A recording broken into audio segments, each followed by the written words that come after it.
So Spud, I bought a new computer this morning. Ooh, Mr. Moneybags. Yeah, I had a kind of thing.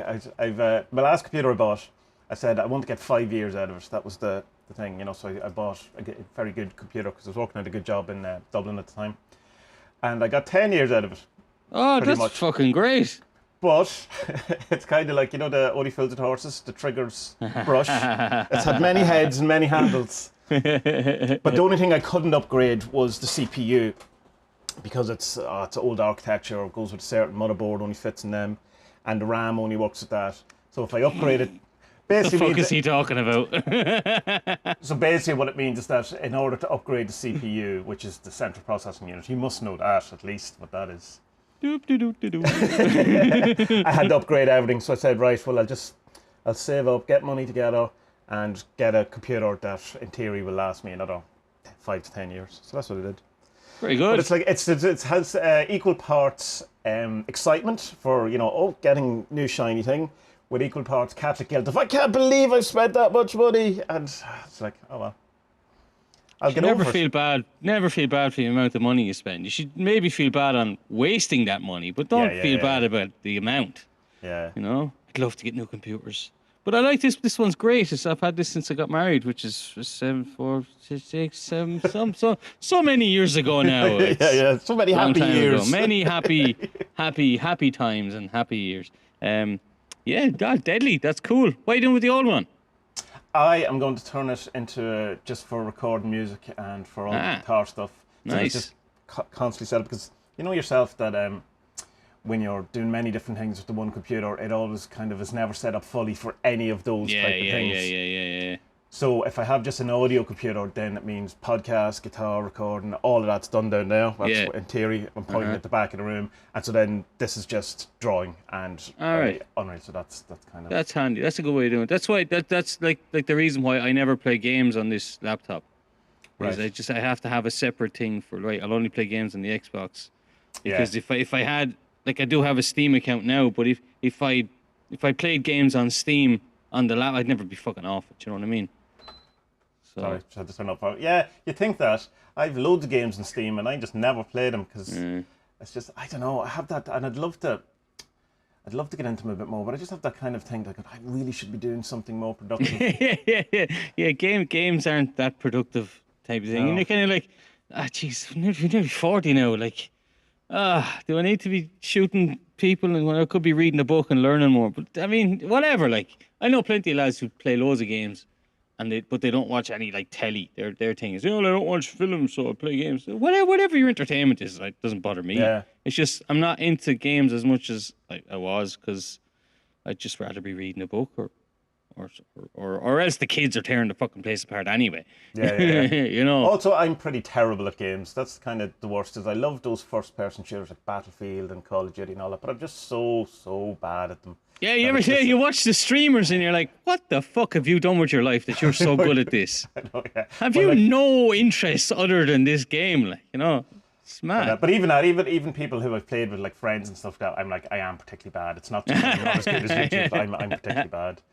Okay. And, you know, that takes an awful lot of the fun out of it when you can, I'm going to kill everyone. Oh, I'm dead constantly. This is no fun. Yeah. I remember when like FIFA started doing the online games, and that was like going to revolutionize it. And like I played a couple of online games, and they were just awful, because like you'd go like 2 or 3-0 up, and then the other guy would just like stop playing and just score like own goals.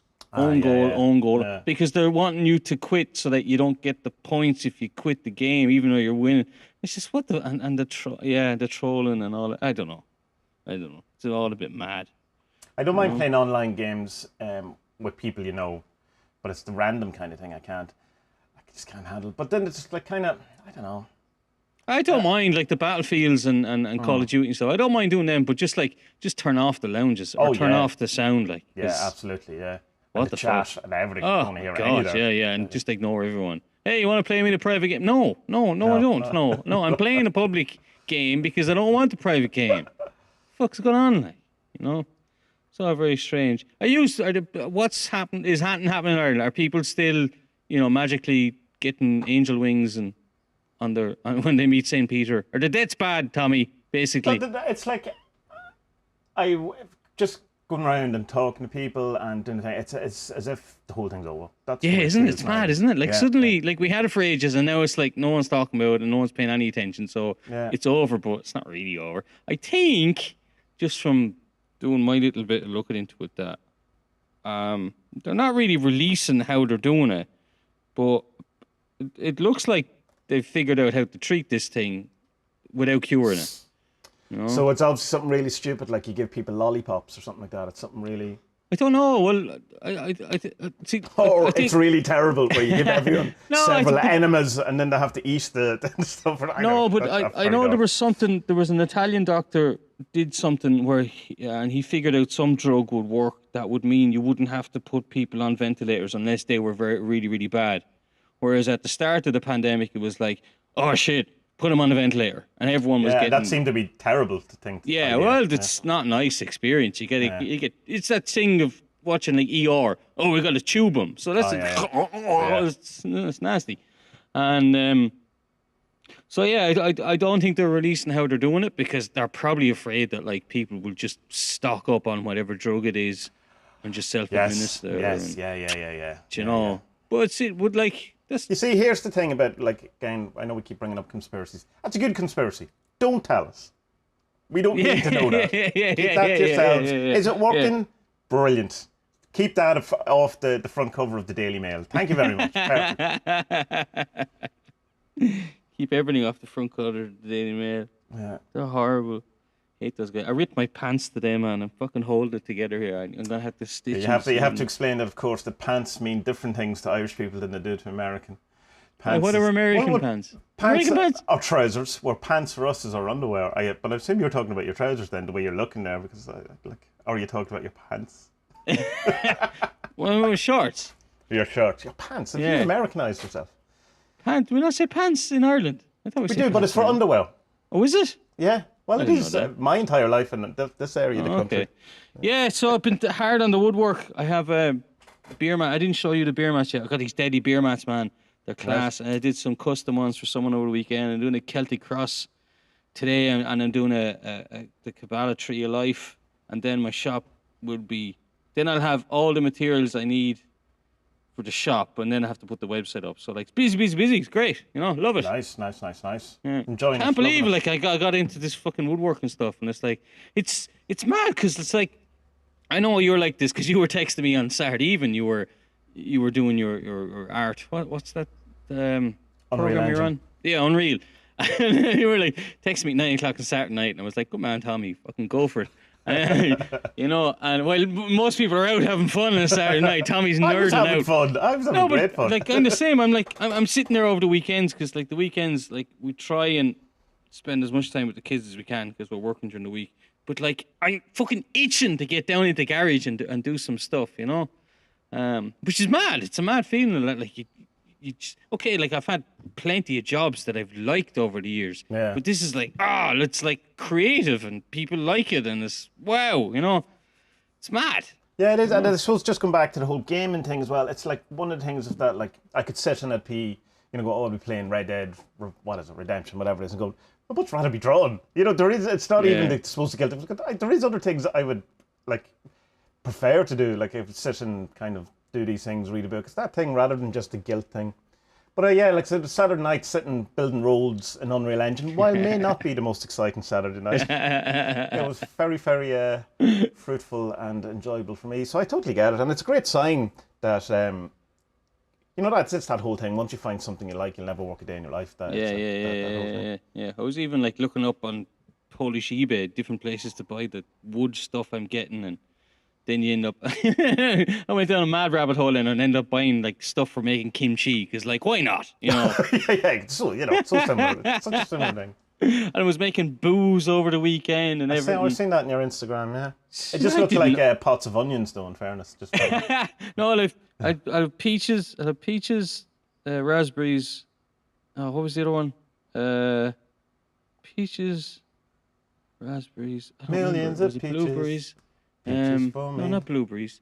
I don't even remember what I'd done. It's so there are 4 different types of vodkas anyway I'd be able to make. Because over here, you see, it's not like Ireland. Over here, you can buy like the really strong 90% alcohol. Oh, like the Everclear kind of equivalent, is it? Yeah, they call it spiritus here, and it's like white spirits, I suppose. But white spirits in Ireland, you don't really you use it for cleaning your fucking paintbrushes and stuff. Yeah. So over here, you use it as a base for your alcohol. So you mix that with your fruit, and then a few weeks later, then you take that back out and you drain it all off, and then you just add your vodka to that mix, or else you can, or if you want to have something that's strong as vodka, or else if you want something that's like a schnapps, like a 20% or something, then you'd add water and sugar with it. Well, you'd add sugar anyway to make it taste nice. But yeah, so 6 weeks times I'll have like 4 different types of vodka and hopefully some Korean kimchi as well. Nice. Oh, it'd be farty that night. Oh.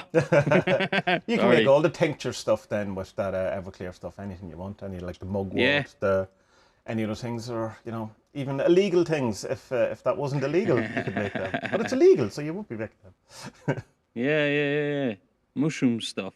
Well, you I could have an definitely idea. Is CBD legal there or not? Like the plant, it's the actual thing. the plant. I'm not too sure, but I know like tea and the what do you call it? Teas and creams and the e-cigarette liquid. What's it called? Nice. E-liquid. You could probably That's make your all own legal. tinctures of that then. So Yeah. that'd be cool. Making your own, grow it, turn it into tinctures. Yeah, that'd be sell cool. it. Make your own oil because the oil's very good for you. Apparently, well, I was using it before and it is good. It makes you feel all nice. It's a very strange feeling. It's very hard to explain the feeling that it gives you. It's just a It kind gives of like me zero feeling. It doesn't do anything for me whatsoever. CBD. Yeah. It doesn't remote. And like I know people who it does. Same to you, and people who it doesn't. It just seems to affect a certain amount of people. I splashed out ages ago on it, and I bought a tiny little York, about that size. What's that? That's a 200 milligram thing, yeah? But this was about that size, but it was like the strongest mix of CBD you could get at the time. So I don't remember what it was, like 80%. I don't remember. Something big anyway.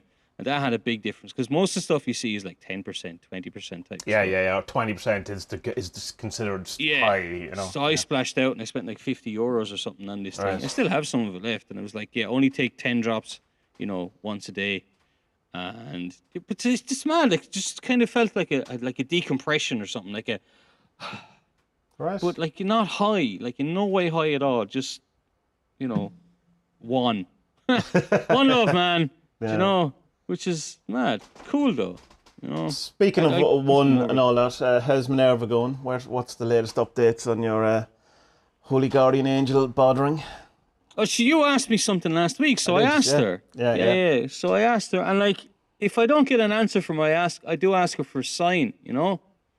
Synchronicities are fucking amazing. Like, they're not driving me mad yet, but I could see why some people who would be into this a bit too much would go mad. Because it's like I think didn't one of Alistair Crowley's wives say that he'd become like far too obsessed with his guardian angel, and that's why he was mean to her. But then again, maybe he was just a sexual deviant and wanted to fuck as many women as he wanted to. And men, like just anyone. And men as well. So I wasn't getting any answer at all, but like but when I opened my eyes, the door was just a little bit ajar, and there was light coming in, and which never happens. Agatha never leaves doors open. She has a thing, and I was like, okay, that's it. That's what she means. So, nice. Tommy, she was telling you, open the door, But then again, you're busy talking to Pan anyway, so I suppose you can talk to all of them if you want, but I don't know. Look, I'm no fucking expert on this, and even trying to find out stuff about this is fairly hard, because anything that you do find on it is all about the technique of getting in touch with them. It's not what you do when you're talking to someone. So that must mean that there must be an awful lot of spoofers out there who are saying they can do it or can't do it, and then they're like treating it as a secret not to tell anyone, which I don't really see the point in that, to be honest. I would say the vast majority of people haven't had the knowledge and conversation of the Holy Guardian Angel, which is why there isn't that much written about it. Or once they do, they kind of went, oh, well, I'm definitely not going to Facebook again. I'm definitely not writing a book anymore. I have other things to be doing. Maybe. I don't know. Or maybe it's like, I mean, if I put it in a, maybe it's like, say, you've found the secret to fucking backing all the winners in a horse race, so you don't want to share it with anyone. Yeah. Well, I don't know. I think the more people do it, the better, kind of thing. Because I mean, it depends how you use. Like, I still don't know how to use her or eat or Well, what maybe it that's is. it. Like, Maybe that's the whole thing. That what to get, and you get there, and it's like, what's this? Like, oh, what do we do now? Like, maybe no one knows what to do now. yeah, I don't know. I mean, I think now at the minute I'm just kind of asking, okay, is there anything, or what's next, or is there anything I can be doing, or anything like that. And there was a couple of synchronicities I showed to you last night, which is just fucking. I found they were funny more than anything, because like one of the first things she had said to me was what you call it, telema magere or magique or something like that. That's what she said. And then you told me that Alan Chapman had been doing this kind of stuff before. That fucking blew my mind. But like last night when I was looking at these Jack Parsons things, I came across, because I thought that a lot of the stuff on him is fine, but like it doesn't go in. I found, or I thought that it didn't really go in enough on the magic stuff, and then I found one video that just went far too into the magic stuff. Yeah. Went into Gaia territory. Yeah. I was watching it today. It's terrible. Like you know, it's going to be fun when the first comment on the YouTube is, "How dare you leave in the spells and incantations? You should never allow those into your house." And like, what the fuck is going on here? Like, all right, this might be as good. far as he says, and they were all Satanists, black magicians, and I went, right, I've had enough of you. So like, I got one. I know, because it was the Babylon working is this thing that Jack Parsons did, and this. So I'm sure we'll get into that. But yeah, I found this thing. There was an artist called James Deutscher. I fucked Babylon, and this was in the Minerva art studio in Sydney. So there's one, and there's a Crowley one, isn't there? There's a Crowley one as well. So it's to do with the cake of light. We were joking about these before, about the period cakes and whatever.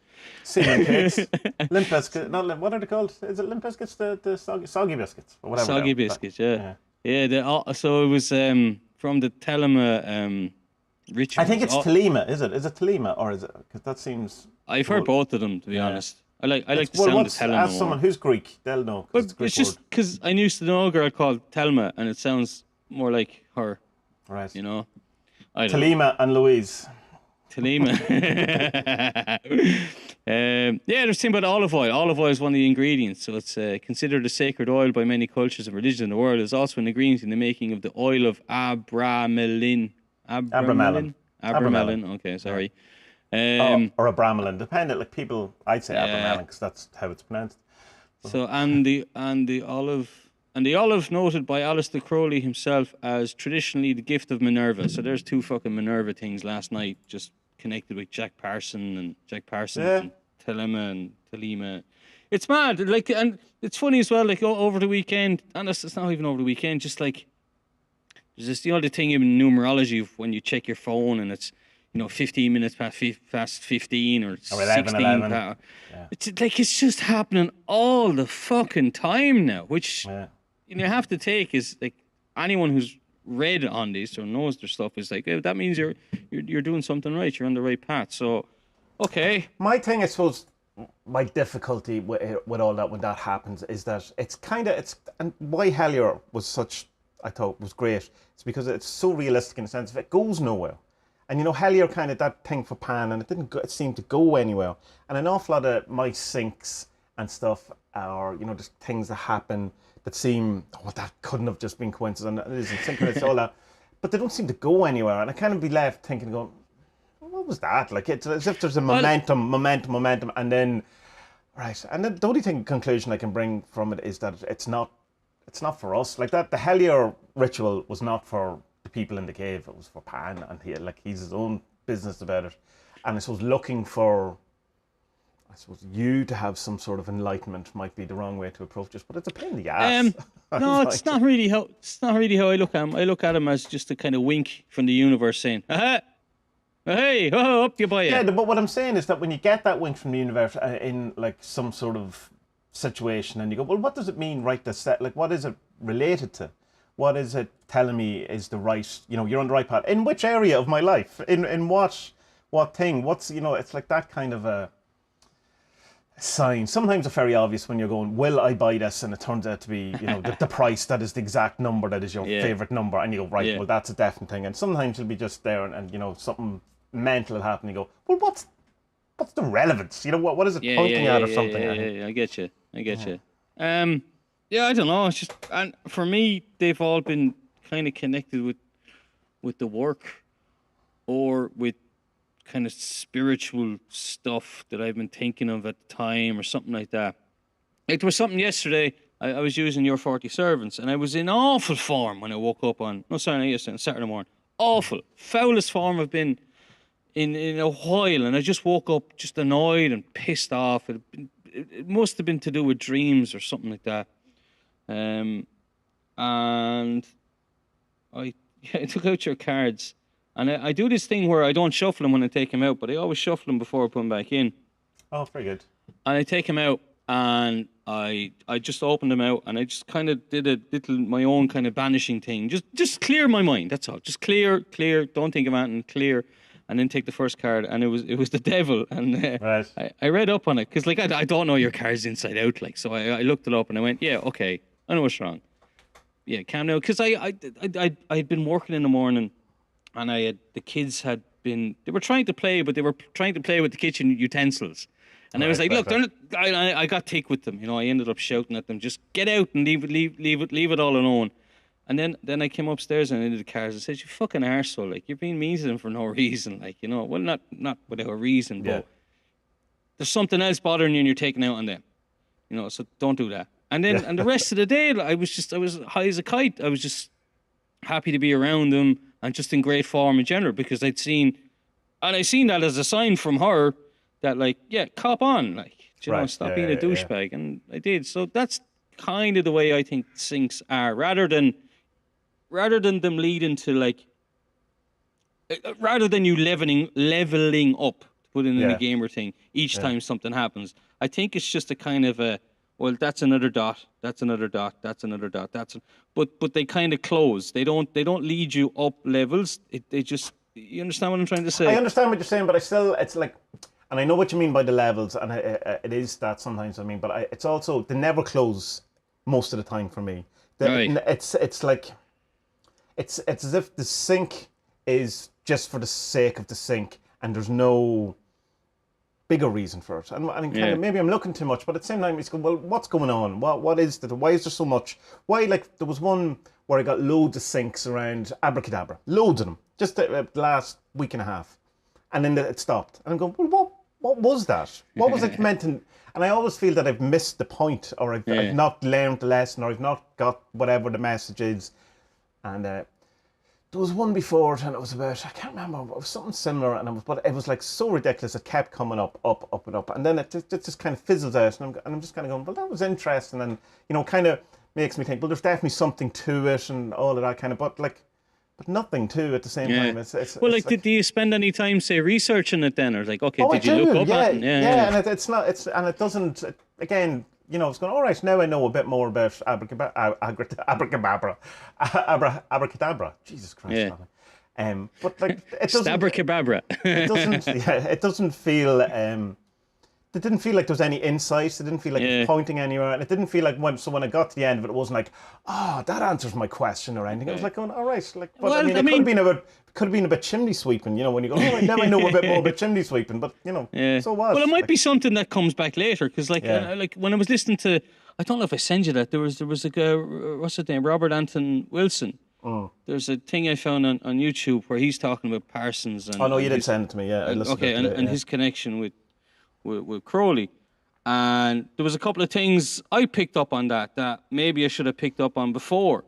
Right. You know what I mean? And so I think, and I hope that the syncs that do happen, they'll bring you back to where you should have been going, and you might have missed it. So if I missed it a month ago, well, then something will happen this week, and I went, shit, Jesus, that thing, Yeah. No, well, that's probably it, because I do feel like I've missed it. I'm not getting your point. I don't understand. But it'll come back, though, At least in my experience, they're coming back anyway, It could be go back to what Minerva said about me. Maybe I'm just haven't opened the door, because I have become ridiculously skeptical in my kind of views over the last while. And it's like, kind of, you really have to... You really have to impress me, but I don't mean it like that. Like, no one has to impress me, but like, I mean the situation or the sink or the thing really has to, because it's so easy, and which is fine, and you should definitely do it for a while. It's so easy to see everything as a magical kind of occurrence and all that, and that's part of it. Is you should. That's a great thing, but when you start seeing how people in real life, I suppose, or other people apply that, to just how ludicrous that is to run your life like that. Like, particularly when you see the Facebook people and all that kind of stuff doing all the things we've talked about a million times. You don't have to talk about it again. But you kind of go, well, I don't want to be that. So to not be that, I have to be more stringent in my thinking and what I believe and what I allow to be true. Yeah. Because you don't want to be that. Well, I personally don't want to be that. So I'm probably somewhere in the middle of an imbalance of having swung too far the other way, where I've to go too far close. I get you. Where I'm going, right, what's this abracadabra? What's this abracadabra blah, blah, blah, blah, stuff doing? And I'm kind of, well, it's obviously nothing, because that's all bullshit. And maybe I'm just too sweeping. I don't know. But it's like pendulum, but not in the reality transurfing sense, in the kind of normal sense of that. I definitely have that kind of swing of where I'll go very woo, very not woo, and then kind of thing. And it's, I suppose, somewhere in the middle is where you try to rest, because there's definitely something woo going on, but it's not as woo as it probably. Yeah. I think, I don't know. To ask me next week, I might have a very different opinion on the whole thing. But your man, in that talk as well, because it's a few different recordings put together, he says something about someone had asked Crowley, when is the best time to summon Enochian? Is that how you pronounce it? It depends. I've heard both Enochian. Oh, here we go. Enochian demons and well, it's Enoch, so I suppose it has to be Enochian then. Yeah. Is what I would say. Enochipotapi. That's it. The Enochipotapi. When is the best time to summon his demon, or the Enochian? The angels. Demons. Yeah, and so Crowley is supposed to have said two things, as always. The first one I didn't register because I don't know, but I don't remember. I heard it, but I don't remember. And the second one was Tuesday at 2:00. Yeah, but the second one was you don't have to. They'll find you. Right. So like whatever, like it'll come to you or it won't, or but I wouldn't worry too much about it. Like, whatever. I mean, I got nearly 40 years without even knowing what this was. And now not even without even knowing, I was being actively anti it. I suppose. I was fine for the most part. Yeah. Fine. But then again, it's like if you do kind of look up to it, it's this thing about, it's like there was a thing years ago when we would have been kids, and there was everyone had this fucking frame and this little poem in their houses, and it was this thing about the footsteps on the sand.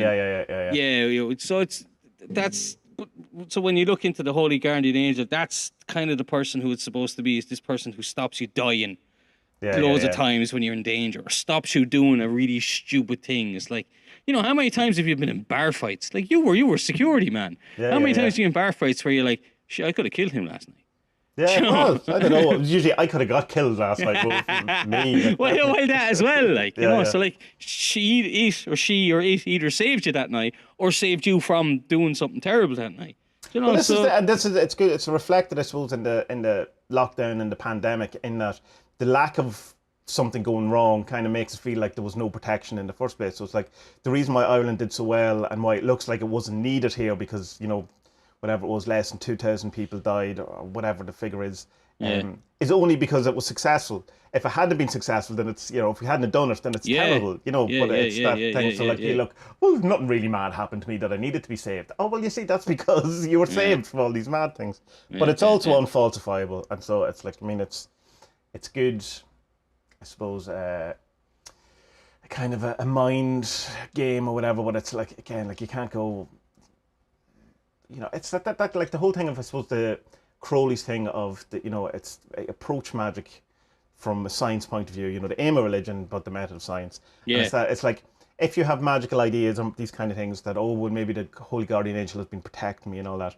The method of science would say it's unfalsifiable, and it can't be, like, you need something to be able to be proved wrong for it to be a scientific kind of outlook on it. So I don't know. It's like the same, that idea of that magic is probability enhancement. And it goes, well, that sounds good. That seems to be, it fits an awful lot of the thing. But again, I can't falsify it in that I can do the lottery and do some magic for it, and it might have reduced the chance of me winning from 1 in 1 billion to 1 in 1 in a, half a billion. I can't prove that. So so in a sense, it's useless. Yeah. But I suppose then you have to take something that's enough. Like, if you did a sigil and then you flipped the coin 50 times, could you, by using magic, get it to land on heads 45 times or 50 times? And that would be an interesting thing. But I don't think it would. I don't think magic kind of works that way either. So it's not really probability. I don't know. I don't know where I'm going with that either. But No, what do you think? What, do you think it's probability enhancement? What's your kind of, No. now that you've been treading water in it for a while? No, because, with that sort of stuff, no, I don't. I think it comes back to that old kind of maxim: be careful what you wish for. Because, you can do magic and say you want to win £1 million, but are you still going? Is that actually going to make you happy? Yeah. So focus on what's going to make you happy. And your man in the reality transurfing book has a good thing. It's like, don't focus on money. Money's the byproduct. Yeah. Focus on what you love doing and fucking make money out of that. Monetize that, to use a modern term, So that's kind of the way I think of it as well. Because, look, man, I'm broke. Do you know what I mean? Since the pandemic started, I think of February, what's it now, June? I think in total I've been paid about €1,500. Right? Oh, wow. Absolutely fuck all. I'm skint, all right?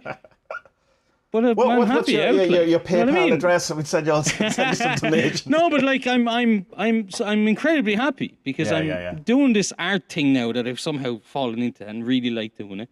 People like it. Like today, I must put that on the Discord, a public thanks. Today I got a book from Electro Wizard. Thank you, right. Electro Wizard. Public thanks. And just doing stuff and seeing the reaction of even Aga and showing her the stuff I made. And she said, "Wow, that's deadly." That's fucking hell. How could I not be happy? And fuck it, money. I spent so many years obsessing about money. Yeah. And never having it. Yeah. So now I don't obsess about it, and I'm alright that I don't have it. I don't care about money at all, other than when I'm broke. And even then I'm okay unless to the point that I can't do something, or there's an embarrassing thing where I go, well, I can't go out for pints tonight with no money or something like that. But my day to day, no motivation really regards to doing anything for money. At the same time, I have learned that it's okay to charge for what you do too, so that there's that thing, but it's it's not that's not the same as being motivated by money. It's kind of going, well, I'm going to do it, and this is what it costs. And that's fine if you don't, but Yeah, I'm like that with the things. I'm just going to say, well, look, this takes me 3 hours to make. If I was say teaching English, this would be my hourly rate, so that's how much I want. That's what it is. Yeah. And I think that's totally fair. And my thing was always not to make loads of money, but was how long can I keep doing this for? How can I sustain this before I have to get a job? But absolutely that's. But I mean, I know but it's good enough motivation, because that seems like hell. Real job? No, thank you. But so it's like you kind of reframe stuff where it's not how much money can I make. It's how cheaply can I do all of these things? Not in a cheapskate way, but let's not spend 200, 300 quid a week in a pub like I used to do when I was in my 20s. And whatever. Just on fucking, let's not do it. That keeps you going for another couple of weeks of an artist's life. Or you can have two nights out that you regret and take a week to recover from. But I think it's good, I'm delighted that you're happy and it's working for you. But I mean, my blind just fell down there. The light is getting less, but it's I assume that it's still with the hope that it is turning into something, in some sort of money making thing. Or do you not want it to be do you want to separate? Don't even want to think about money with the art thing, or what's your kind of? No, I'd like to be in a situation where it's half comes from the writing from the articles and then half will come from this. Right. I'd be thrilled if that was the outcome. And as well, I think it's mad as well. I've kind of taken a bit of pressure off myself with the football writing, and over the last couple of weeks, I've been getting more and more. Do you know? Right. Right, now that's logically, it's probably because I'm a good bit cheaper than a UK or Irish writer. Do you know? Yeah. So they're piling the work on me because the betting firms haven't been making a lot of money recently, so they're trying to find cheaper people. So yeah, look, fine, whatever, I don't mind. Give me the work, and I'll do it.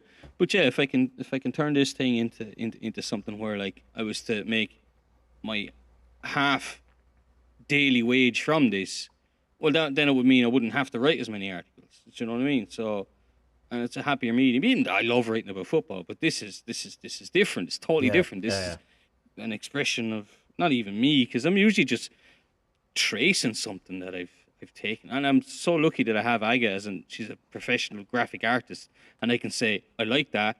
Can you do that in a version for me, and then I'll make it? And she's like, yeah, Oh, cool. grand. Yeah. You know, Brilliant. so I'm fucking just. It's weird, man. It's just like my whole, teens, 20s. I always thought that like I'm the unluckiest fucker in the world. But now, man, honest to God, I'm falling in shit every day, and I'm smelling the roses the whole time. It's mad.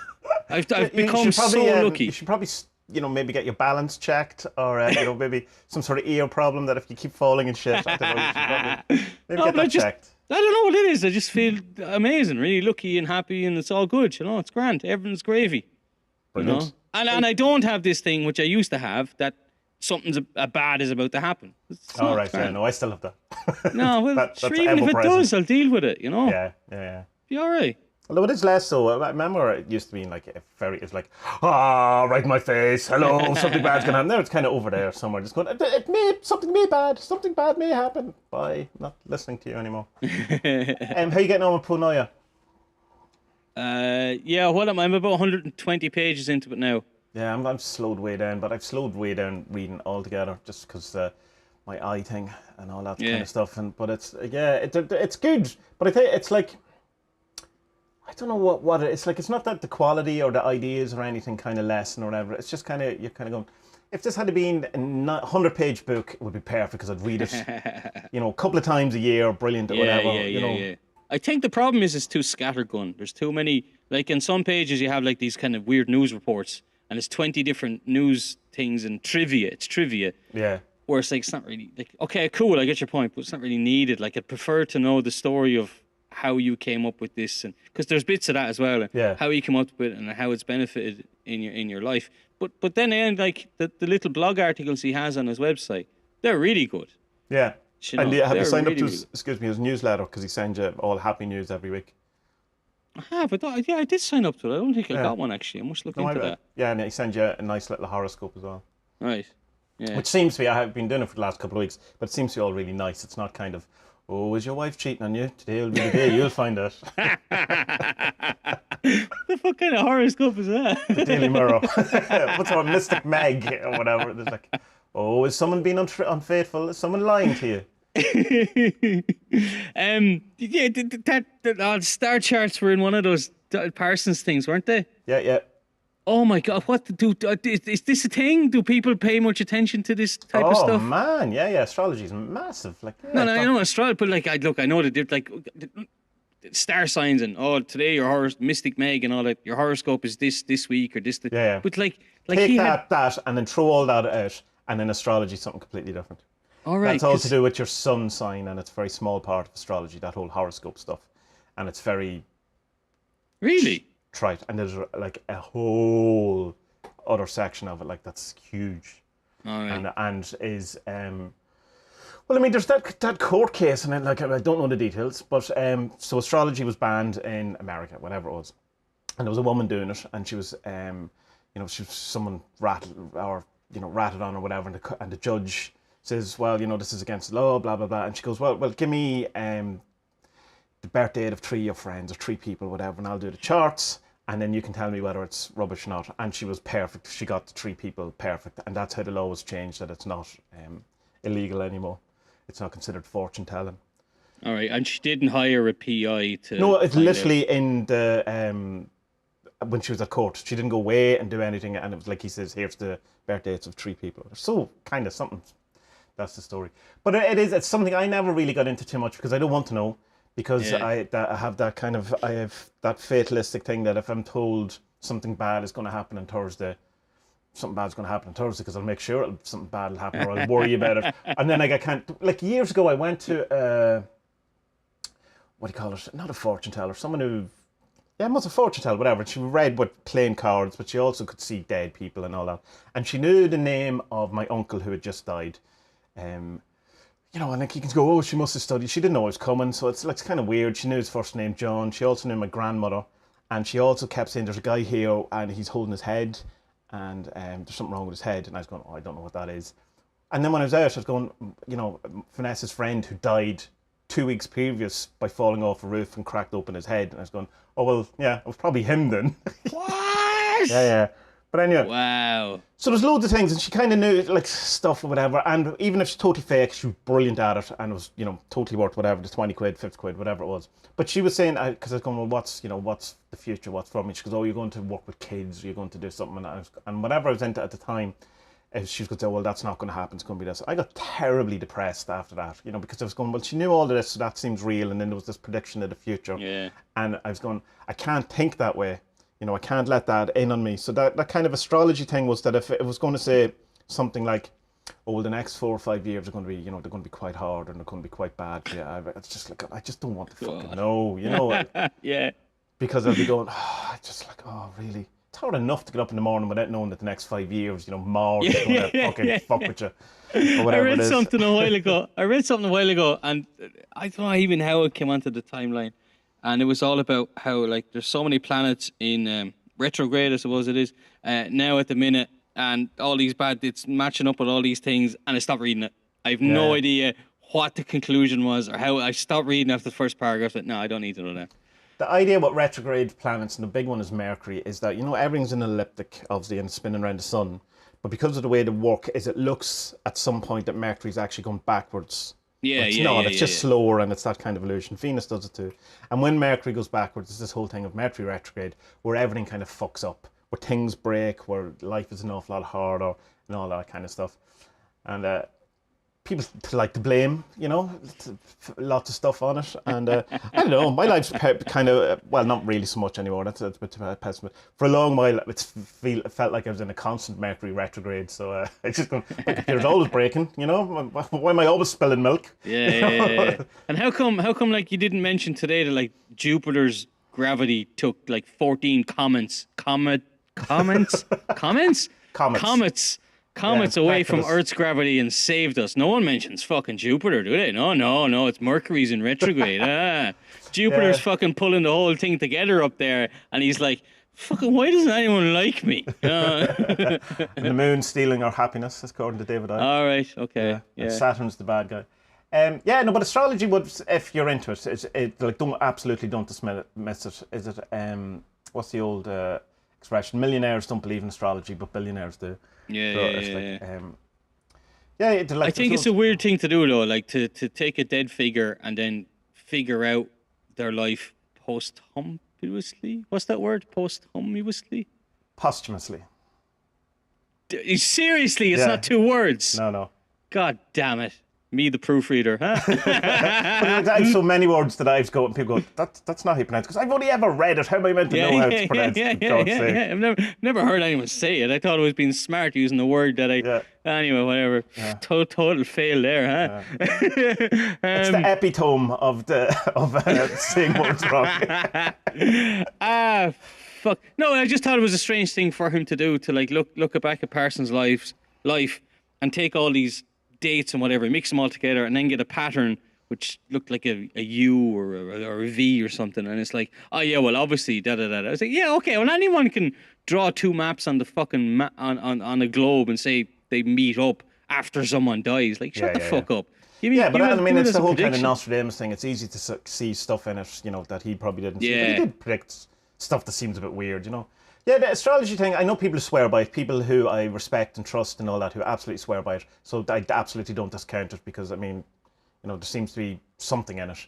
But apart from my own kind of, I don't want to know the future, because I feel it'll hinder me rather than, you know, help me. Yeah, I'd rather know the present than the future, to be honest. Well, there's the thing, see, that's the thing with the astrology as well, that you can look back and go like, well, you know, if you go, well, what was that going on? What was that thing about? And you can kind of go, oh, well, the reason that your life was so, you know, weird when you were 22 was because there was all of these kind of influences and stuff like that. So I can understand that could help. But I don't know. You know, I'm not the person to talk about. I got that Hellenistic astrology book that's meant to be the one. And I did do what's her name?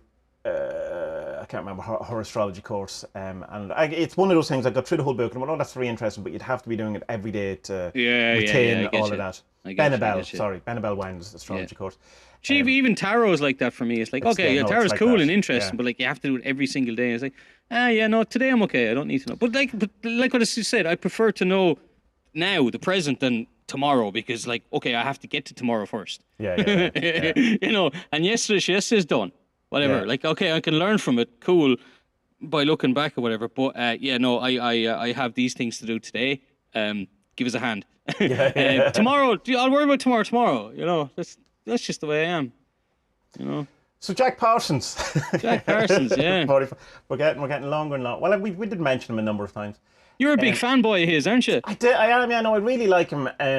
I think he's a very interesting character. He's one of those people who, that when you get into the occult and magic, people kind of talk about an awful lot and kind of mention him without. I think he's kind of used as a poster boy without people knowing really an awful lot about him. You know, it's just kind of, oh, Jack Parsons, blah blah blah.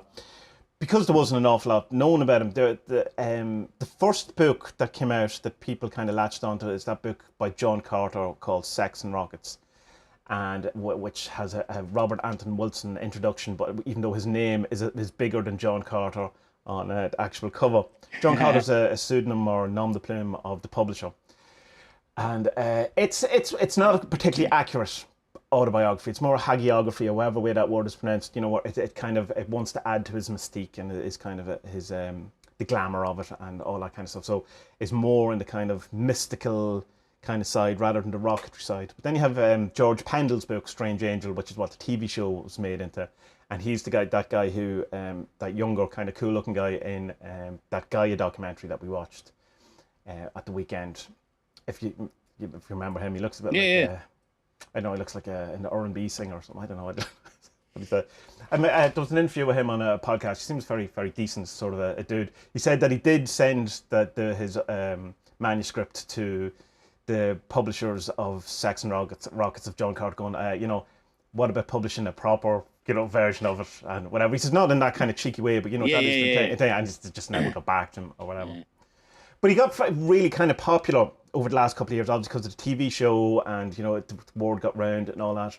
So an awful lot more of his story is kind of, I suppose, out there, and people have a bit more of a thing rather than just the meme or the science rocket guy. I suppose he was kind of an equivalent in coolness. I suppose some sort of an Elon Musk, without the kind of, I suppose, all the shit that Elon Musk has around him. But like no one's perfect. All of those things, certainly not Elon Musk.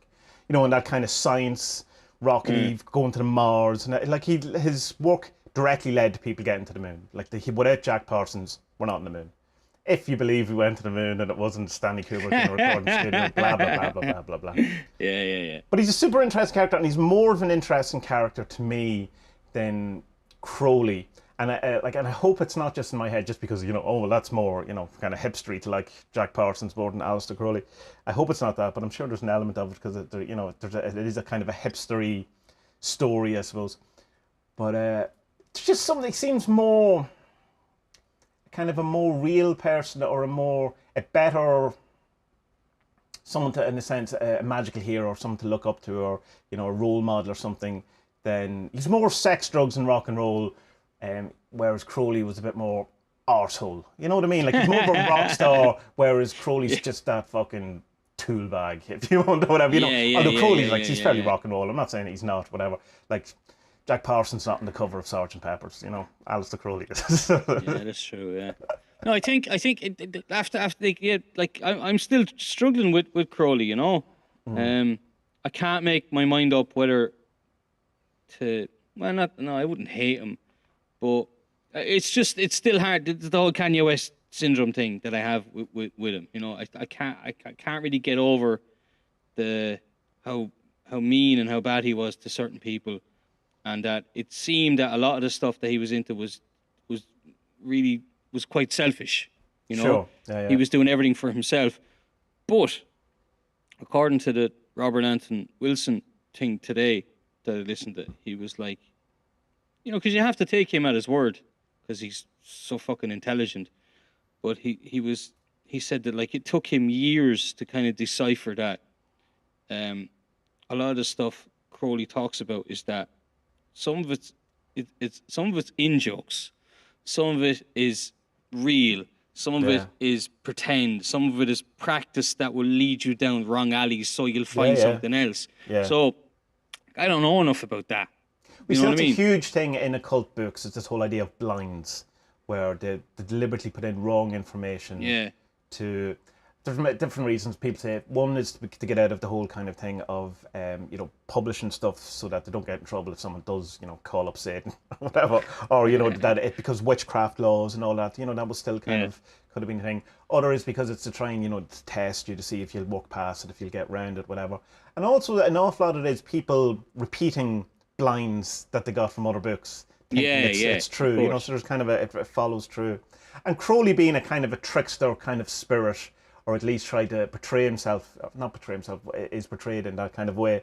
You can definitely see that would be something he would get a kick out of doing. But he does have, certain books, like Magic Without Tears is basically a letter correspondence between him and Cara Soro, which is just a woman student. And it's the whole idea is like, let's not do any of this kind of stupid stuff, and let's just, as plain as possible, let me answer your questions, and we'll go from there. So it's a particularly good non-blindy, though there's some blinds in it. Like, I mean, it's so stupid. I don't know. It's like, but there's other things, like when you read Elvis Levy's book or whatever, there's like one thing will be explained once, like one sentence about what, like astral light is or something. And then, for 200 pages it'll talk around it. And if you didn't get that one sentence that explains what, like say, I don't know, he's talking about, let's make a board, blag. And he says, blag is astral light. And then he talks about blag for 200 pages. If you miss whatever that sentence for that thing, you will not understand the next 200 pages. So just all of those type of things. But I did say to you on a few occasions when we were talking about different people, is that when you're going to be dealing with occult people or these type of things, you are more than likely always going to come across that in some way these people are all assholes. In some part, that there seems to be a thing that no matter what point you look at, there's some sort of assholic element to it. Like there seems to be, and I think that's probably in all people. Like as yet, I haven't found it in Bill Drummond. So but I mean, I wouldn't be surprised, not by how he presents himself, but just going by previous things. That there's some point you go reading these people or watching these people. Oh, awesome. Oh, you're a huge racist. Oh, God's sake. And it's like you're going. So it's like I'm almost expecting it from people. So it doesn't affect me as much in the way. So the whole thing about Crowley being an asshole, I'm going, well, if he's an asshole, right? Grand. What did he do? Whereas you are still kind of, I suppose, in a sense, you're still not separating the character or the music from the musician or that kind of thing, which is fair. Well, I think it's fair though. Yeah. Well, okay. Well, yeah. Probably it is, but as well, you see, when I come across people, I kind of try and put myself in their shoes as much as I can, and like, while all like the exploration and the hijinks that Crowley got up to is fucking cool, and give that a go. I'm not going to be a dickhead to my kids, even though I was a dickhead to them yesterday morning. I shouted at them, but like I'm not going to just here, leave me alone and traipse across Asia on your own, and just I hope you don't die of typhoid. No, but like, no. I think that Wilson explained it well today, and it's just that like there's a lot of levels and stuff to him that once you get to know his work inside out, then you'll get to know better what it is. But like with Parsons though, like anything that I've watched so far, he's definitely easier to like as a person, even though he is as flawed as a person as anyone is flawed. Like he's as in a sense self-motivated or selfish, I suppose. Like he's very focused on what he wants, to the kind of exclusion of family, friends. That whole thing, like but it doesn't seem to be, like there seems to be less damage around him from what he did, whereas he ultimately damaged himself. Like unless, you go with the conspiracy that he was killed by the government. But, there seems to be less destruction around him, the way Crowley had an awful lot of, like, all his wives went mad and alcoholics. Kids died. People had nervous breakdowns. You had dysentery. You had being chucked out of countries because mad stuff is gonna. You're getting chucked out by Mussolini. You're not doing something great, really. No, true, yeah. No, I found Parsons interesting, all right, but I didn't. I found the documentaries a bit shit. Yeah, they were skirting around stuff and not really giving. You see, there's so little information about him when these were made, and particularly we watched one on Gaia, which immediately had Lon Milo the Catman. Here we go. Lon Milo is the only person that Gaia can interview when it comes to your cult. Lon Milo, by the way, he's lovely and I love him, but it's like that Crowley one we watched last week is going. Is this a Lon Milo documentary? Yeah, it's a Lon Milo documentary. Yeah, but he gives a really good explanation for what magic is in this one, though. He says I suppose Lon's famous one is it's all in your head. You just don't know how big your head is. That's. No, what was he saying? He was saying that when you're doing a ritual and you're summoning a demon, I think that's what you're summoning a spirit. You know that when you look back on it, it's all in your head and it's a manifestation of some characteristic in your head. But when you're doing it, you feel like it's real and tangible. Yeah. I thought that was good. But that links up with one of the first magic books that we were talking about on the podcast, the Stealing the Fire from Heaven. Yeah. He says magic is psychotechnology, doesn't he? I think that's what psychotechnology. Yeah. So I thought that was cool. And I suppose Alan Moore is one as well, the same one that undoubtedly the only place or the one place in the universe where gods actually exist is in the human mind. But then it's the same thing. To bring this back to Parsons then, and then like what he's most infamous for is this Babylon working, yeah. So if someone like Lon says, okay, you should know that this is all in your head, but you're using tricks to convince yourself, then what's really the point then of these long? Well, because Parsons wouldn't agree that it was all in your head necessarily. He was actually trying to get the goddess to reincarnate on the planet. Which, in a sense, so was Crowley. But it's that was the whole the invocation of Babylon. I know he did say it was Marjorie. Is it Campbell or Cameron? I never remember her name. Cameron. That she became the kind of, I suppose, the actual physicality of that working or whatever, because she had so many attributes equivalent to Babylon. But I think he genuinely thought a whore is what you're basically saying, yeah. Well, I mean, it's the spiritual sacred whore. It's not quite just your dumpster slut, I suppose. But yeah, no. Well, I mean, the Babylon kind of archetype is huge in magic and stuff like that. And, it's there in Crowley as well. But it's. I don't know. I mean, who can speak for Jack Parsons? But he seems to have definitely was trying to usher in a new age of.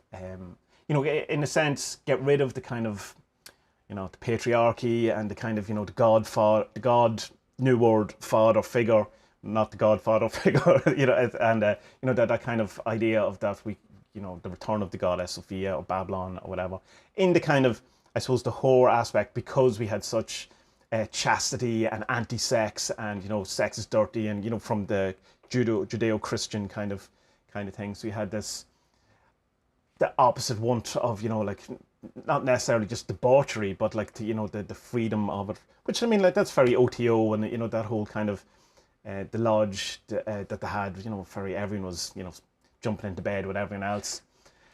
And you have it's the free love, and that all kind of led to the free love of the 60s and all that. He was a whole whatever a decade previous to that, and he was espousing these kind of thoughts or whatever. I mean, but I don't know. I know the actual question is if it's all in your head.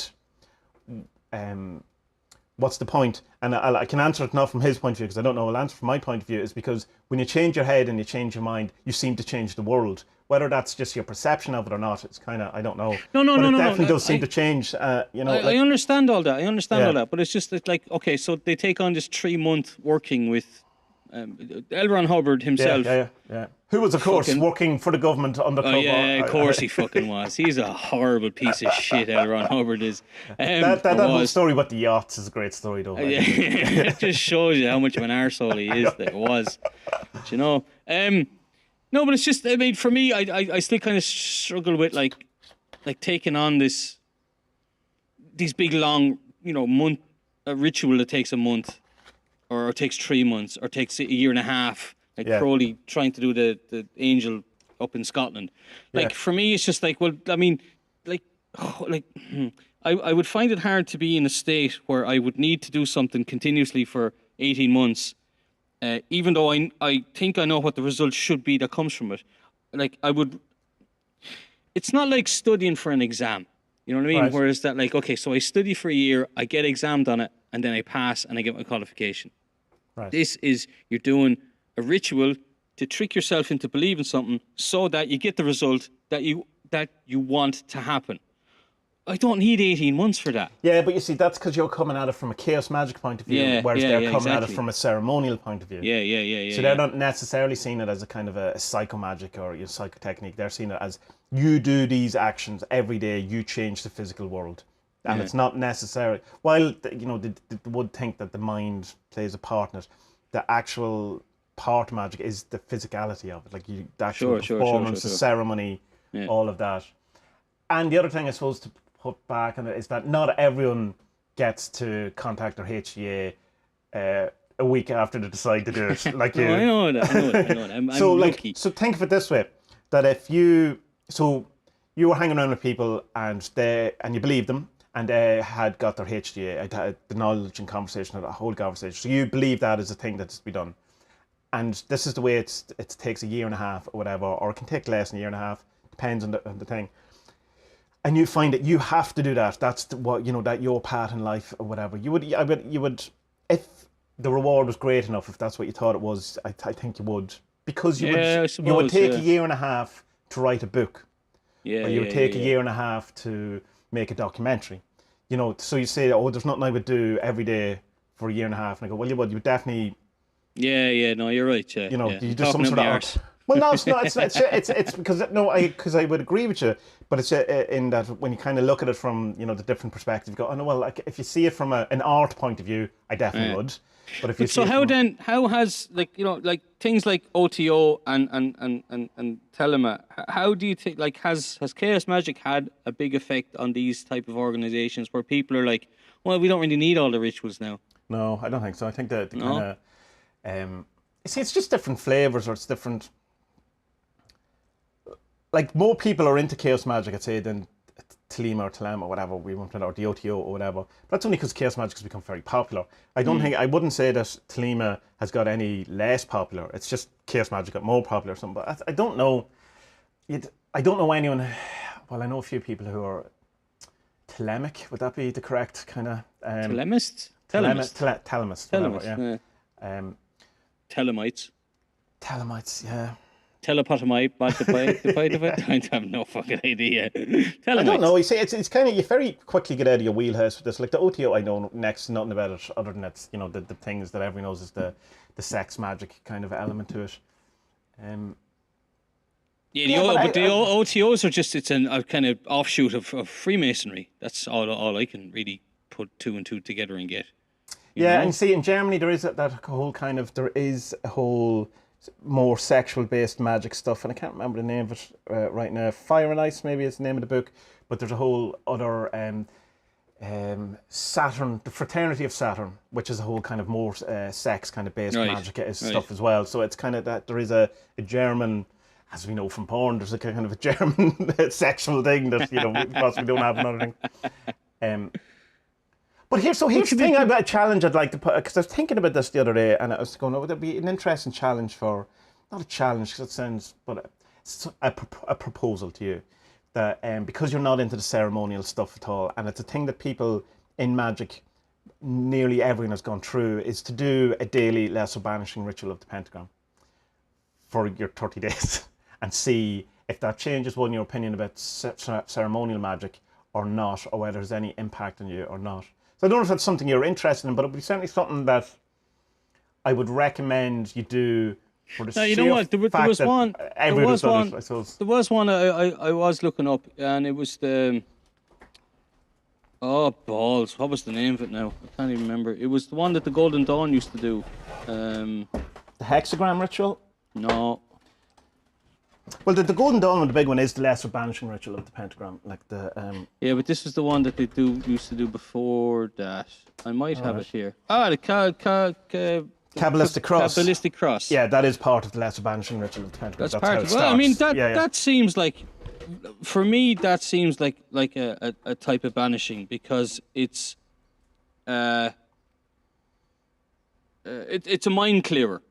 That's for me is a banishing. Well, the function, I suppose, of the Kabbalistic cross is to put you as the magician in the center of the universe. Yeah. That's the thing. So the banishment of the lesser banishing ritual is the kind of the pentagram that you draw around you, and the angels of protection and stuff like that. But it's part, like it's... Damien Eccles had some nice stuff about it that he put up on Patreon recently. I think it's on Patreon that I could send you, and some other stuff. It'd be an interesting, because I'd love to see what Spud's reaction to doing that is. In that it would be a very sincere kind of thing, because I think that if you found it was wonderful, you'd absolutely be no problem in saying it. Yeah. And if you found it was ludicrous, I think you'd be very, open with it, be feeling. So, but I think you're a good barometer of stuff, because you're very open to the woo, but you're also a very good kind of going, no, that's just ridiculous. That's shite. Yeah. So it'd be interesting, yeah. And you could, it would be, if nothing else, it would be one of your 30-day challenges. Are you still doing them? Are you are they still a thing that you're... I don't know. No, I think I'll just stick to the audio now in the podcast. I think I'm done with video, to be honest. I'm probably even going to sell the video camera, to be honest. Right. That's not a decision you'll regret at all. No, I've enough. I've two, what do you call it, 3/4 frame DSLRs. I don't need the big fancy thing anymore. So I don't know. I'm 99% sure I'm going to get rid of it. Something is keeping me from not doing it. So maybe I'll keep it for a little bit longer. I might keep it until I go back down the country to the in-laws and do a little bit more filming with it down there, and then finish the documentary. Yeah. But then again, I don't have to keep it for that. I can use one of the other ones. So, I don't know. But yeah, I think I'm done with the film. I think I'll just stick with audio. I just like it better, to be honest. I like making it better. Yeah, well, that's... I mean, obviously, I watch a lot of YouTube videos, everyone does. Yeah. But I just prefer to make audio now. With Parsons though, to come back to him and his kind of what got him into the occult. So like, there's some people who say, right, he tried to summon the devil when he was 13 and stuff like that. But like, I'm not really clear on like what got him into it really. Just like the sex and the weirdness or the kookiness of it, and that got into it. And did he just go too far into it and end up trying to summon, Babylon and try and make a golem with Marjorie, what's her face, Cameron? Yeah. Or like, did he go too far? Or I'm just not convinced. I think his motivation is that because he was pushing himself more than anyone else. This whole striving, like the rocket thing and the magic thing, the two very big parts of his life, where I don't think the actual divide is science and magic. I think it's drive. He had this massive drive for his vision to manifest. And I think when you see it as that way, in his work, in his science, his JPL, like, I mean, that's what's, it's like Jet Propulsion Laboratories, or Jack Parsons Laboratories. Laboratories. And so it was the same then with his magic, that when he found Thelema, it was a thing where he goes, well, I can do the thing. I can impress my will in the world. I can get my, the things I want. And how is it done? Oh, it's done through, the one of the ways to do it is through, kind of sex. But it's not necessarily just the sex, because we can kind of get a bit hung up on it. Oh, it's just all about sex. It's about, losing the restrictions, the moral codes, the programming, all of it, that having the orgies is what it represents. It's about having, I don't know, like jazz friends that, the neighbours look upon, frown upon. It's like it's widening your boundaries, getting rid of all the pendulums, doing all of these things. And like, we have so much hang-ups about sex and, things that it's just, of all the things Jack Parsons and the OTO and Thelema and Crowley did, the sex thing gets talked about the most, because it's the thing that we have the biggest shadow about. We've repressed the most, even down to nipples on Facebook. You know what I mean? You can see someone's actual head being cut off on Facebook, but you can't see a woman's nipples. You can't see a woman's and we're fine, and they go, well, that's right, that's fair. It's like is it? So, like, I suppose if you're trying to throw off the shackles of some sort of conservatism or, the things that are holding you back, then I suppose sex is an enjoyable one to jump at. The only thing though with sex magic for me, and like I get it because, but like I remember years ago reading some book about the Masons and how the higher levels you went up, the more they would tell you about tantric sex and try and practice tantric sex because the moment of orgasm is the moment of your oneness with the universe. Yeah. Okay, we've all had earth-shattering fucking orgasms where you're like, "Wow!" Amazing. So of course, I can see that. But with the sex magic stuff of Crowley and Parsons, I don't have a problem with the sex magic at all. I think that's actually a really cool idea. Yeah. However, I don't see the point. I think the best way for that, for me anyway, would be like, what's stopping us just from going into a brothel and fucking some $50 whore, which is maybe expensive, I have no fucking idea, and then try to do magic? I don't think it'll work that way. I think it's better if you're actually in love with the person. You get me?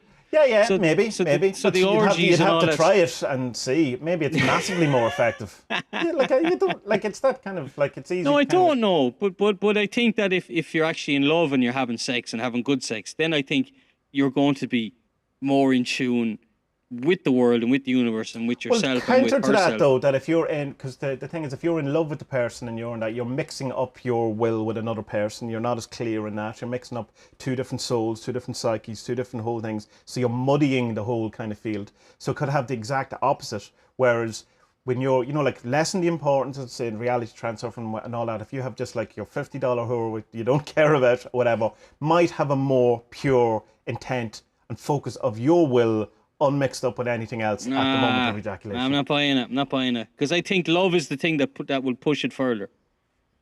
Could also muddy it, as we know by when people get married and relationships, that people can lose themselves and become this kind of amalgamation of two different people, so that the will of one person might lessen because of it. I don't know. I'm not saying I'm not really the sex magic guy at all, but I can.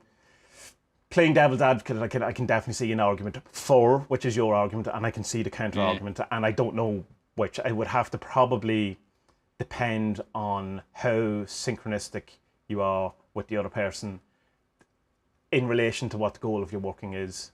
That if you want something very synchronous and love kind of that involves it, probably someone you love. If you want something very selfish, very one single focus with no influences from someone else, it's probably someone who's very little relevance to you. Or masturbate, whatever. Yeah. But you have really, it's like talking out of far out of what I know about, because it's just not something, so it's total conjecture on my Do you think Parsons, do you think he succeeded in what he wanted, or was he left wanting? Because I've said other things, I've seen some things that said he did succeed and some that he didn't. So what's your feelings on it? It depends. I think him and Crowley, certainly the things they were looking for happened in many different ways after it, and nearly exactly the type of things they were looking for. But whether that's because they did it or whether that's because they were forerunners of the just before their time or ahead of their time, whatever, like that, they're just But let me interrupt you then. What were these things that he was trying to achieve, Parsons? Because that doesn't come out in anything I saw. Well, I suppose it's the kind of thing of the free love, the kind of hippie culture, the counterculture, the taking back your power, the will, all of that kind of stuff. Same as Crowley thing, again. But he had a very, like, Jack Parsons had a very kind of distinct kind of thing. Like the Babylon working, it's worth looking into. But it's hard. It's hard to get kind of good coverage on it, because you have not only the kind of Christian kind of, they're Satanists, they're black magicians, that Gaia kind of approach. You can't go from other people, because you're getting the same from the L. Ron Hubbard people, So there's that kind of muddied the waters as well. Like, we've probably never had a proper good Crowley documentary. Like, imagine a good Crowley film where it wasn't anti-Crowley, but wasn't, it's like the flawed character kind of thing, but wasn't, he's a Satanist, he's a, the Strange Angel thing, the TV show is very, very good. It got cancelled after 2 seasons, and you could tell the second season kind of it waned a wee bit to me, but it's well, did Parsons get what he wanted? We got to the moon. He changed the way air flight and rockets, and he took an idea of a rocket. But I thought he was doing the Babylon work because he wanted to be the Antichrist.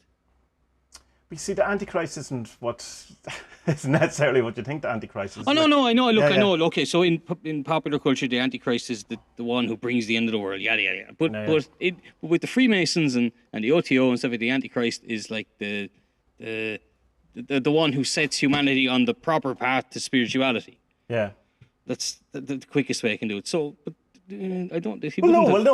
No, obviously, like, because no one is there, like, to any extent. Yeah. But it's kind of, I suppose, looking like John Higgs' argument that the KLF is what ushered in the 21st century, and it's it's a brilliant argument. Like, I mean, and you can go, I 100% agree with you. It's definitely not true, but I mean, you can patch enough things together, so it's hard to know, like, the influence of Jack Parsons. Whereas he definitely changed. He changed modern life more than Crowley did, in just the whole, the kind of sense of he furthered science and furthered, all of this type of thing. But I don't know if he had a bigger influence because more people know who Crowley is, and I'd say that definitely. I don't know. The answer is I don't know, and there's no point in kind of skirting around it. Because there's part of me wants to say, well, no, he didn't. But every time I do that, I go, but. It's like, going back to the Hellier thing and the Pan thing. He didn't succeed in becoming the Antichrist because he died at 38 by, let's say, he blew himself up. Which is a terribly sad thing that his mother then committed suicide as soon as she heard it. Oh, Jesus, that's awful, isn't it? Yeah. And like at 38, like, so it's like, what age are you? You're 38, are you? 39? 38? I'm 38, 39, in the soon. So it's like, it's you going down and having a really bad word book accident, you know what I mean? But you can't, I suppose, you can't discount people's, like, someone made a TV show of him, 50 years after he died, or whatever it is. So I mean, it's like, I don't know. It's hard to know. Because you could go, well, the Beatles had such a huge influence on the world, and then, you could make the counter argument, well, they didn't really, it's just kind of, fashion and a bit of music and, stuff like that. And you go, oh, but did it, what about meditation? Oh, well, that was probably going to happen anyway, and, that this kind of thing. So it's, I don't know. Yeah, you don't know. Yeah, it's hard. You can't tell, really, because... Yeah. No, but I think he's an really interesting character, all right. And, I like to look at that. I watched the first episode of that... what's it called? Strange Angels. Yeah. Strange Angel. That looked good. And be honest, I think the best thing that I watched or listened to over the weekend was the Robert Anton Wilson recordings of him speaking about Parsons and Crowley and their relationship and their not influence, but their what happened in the world maybe because of them, Yeah. No, definitely. No, I agree. It's like the sexual revolution of the 60s. That probably would never have happened if Crowley had not initiated it, 60 years before, or whatever, 50 years before that, Yeah. No, he didn't initiate it he didn't initiate it to have, or to, what happened was the result of him starting it out. He probably had no intention of what happened in the 60s happening. I would say he did. I think. Well, no. Well, what I mean is, I think he would have looked on it more of a spirituality thing rather than just let's all fuck each other. That's what I mean. Yeah. Whereas, but then again, I mean, Crowley probably would have hated the hippies. Like, but look, no that's our kind of programmed version of the 60s, because me and you didn't live in the 60s. Of course. Our parents lived in the 60s, but they lived in 60s Ireland, where the priests were still going to discos and separating people from each other. You know what I mean? And plus, this romantic 60s idea that we have, like, that only happened if you were, 18, 19, white American. If you were black American in the 60s. Because did you see that video of 1967, the Summer of Love, and it's showing, how great it is. And then I went, hold on a second. Here's what's happening for black people in this. Yeah. And it's like, oh yeah, that's a very different year. That's a completely different year. But like, because history says this was the most wonderful, peace-loving year. Yeah. Mad. I don't know. Huh? And then there's the other thing of none of it's true. It's all an illusion. It's all a simulation. The world ended in 2012. The conspiracy theories around his death are fun, but I don't believe him. I think he just got something wrong. To be honest. There's the one about the cops because he was part of a trial that got a cop, and it's got two cops I think sent down for murder or attempted murder. Oh yeah, but that's years previous where he did the court case where he puts the bomb back together. But the main guy who did it was sent down for 20 years, and he came out of prison about I think 2 weeks. 2 weeks before Parsons died, and then there's the Israeli government stuff where he was going to get a job with them.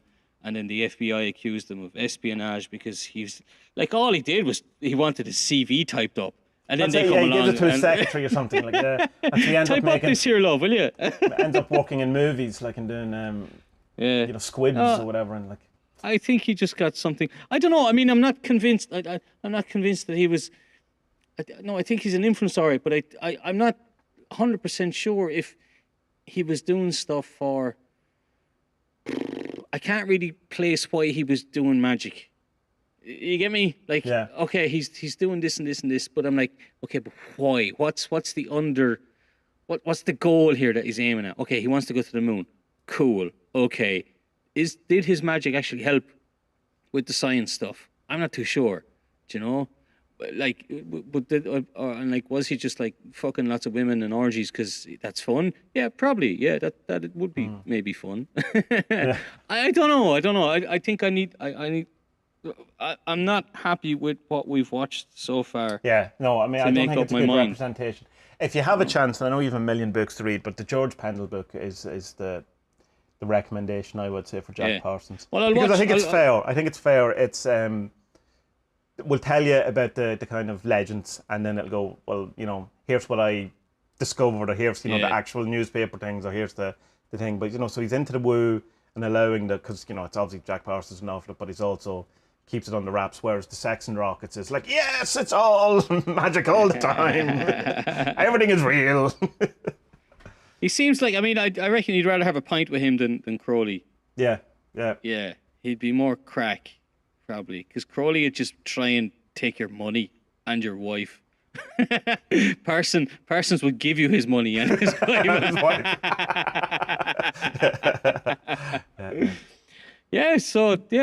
Go check him out, I suppose. Yeah, I often feel sorry for people listening to these podcasts. It's like we're not going to explain much about Jack Parsons. Already people talk about, you have to go off and do your own homework. We're just going to talk about him because we've watched or we've listened to some things. It's like the Crowley one last week. I doubt anyone learned anything about Crowley that they didn't know before. Well, that's not the idea, is it? No, it's definitely not the idea. We're not teaching people. There's plenty of podcasts that just will tell you the history of things. Okay, let me finish on something then for you. So these big rituals are known as kind of black magic. What have you dipped your toe in this at all ever? I wouldn't consider it black magic, so that's a very Gaia lens to look at all this. Okay. So there's many different kind of definitions. So if you want white magic and black magic, and the white magic is that you do magic for the greater good. Black magic is you're doing something for yourself, but it has the connotations of black magic as doing some sort of evil intent towards someone else, and that kind of baneful magic or something like that. So what do you ask me? Have I done? Have I done something bad on someone else? Yeah. Bad magic. No, I'm not bad into magic. It, no. I don't. The whole do cursing or you think Parsons was doing that? I don't think so. I don't think so. No. I don't. In the sense of black magic as baneful magic, I don't think so at all. I think he was expansive. I think he thought he was doing stuff. Do you reckon Crowley done any? Oh, I'd say he did. Yeah, I'd say he did. Like, I'd say if you definitely have a sense that he definitely did some vindictive magic. You know what I mean? Like, well, he admits that. I mean, there's the magic wars and all that kind of stuff that he was involved. Throwing bad energy at people. Yeah, that's right. Yeah, that's mad, isn't it? Yeah. That's just a big waste of time. I'm like you, man. I don't see any point in doing. No, because like say something like cursing or something like that. To me, it's the equivalent of when you break up with someone trying to be their friend, and you go, you're prolonging the agony and the pain or something. Just let them go. It's impossible to do. It's hard to do, and all that. But if you curse someone, if someone's doing you bad, you're prolonging it. You're keeping the kind of energy entangled. You're keeping thinking about it and all that. Get rid of them. Banishment, much better. I don't, people go, oh, they'll never learn the lesson. That's not me. Up to me. It's not my job to teach other people. Yeah. But then I suppose the altruistic thing is go, well, but then they might do that towards someone else, and you've kind of go, well, I'm not, I'm not the judge or the fucking, I'm not the Garda Síochána of the spiritual world. No, good, because yeah. Although, I mean, if someone did something to my kid or my wife, I don't know, I might have a very different opinion about it. You don't know. I've never been in a situation where I felt the need to want to attack someone. No, but I'd be like, okay, so you can do some mad spell or incantation or divination or whatever, and then 6 months later they get hit by a bus and they die. Like, you could have just gone around to their house and shot their head off. It would have been a lot quicker. Yeah, but you go to prison for that. You don't get go to prison for the bus hitting them. Maybe you'd like it. Maybe you'd be good. Maybe you'd be running the place after a few months because you just squiggle a few sigils here and there, and suddenly you're the warden's favorite, and he's giving you blowjobs, and all's good with the world. What am I on about? Time to go, Tommy. Bye bye.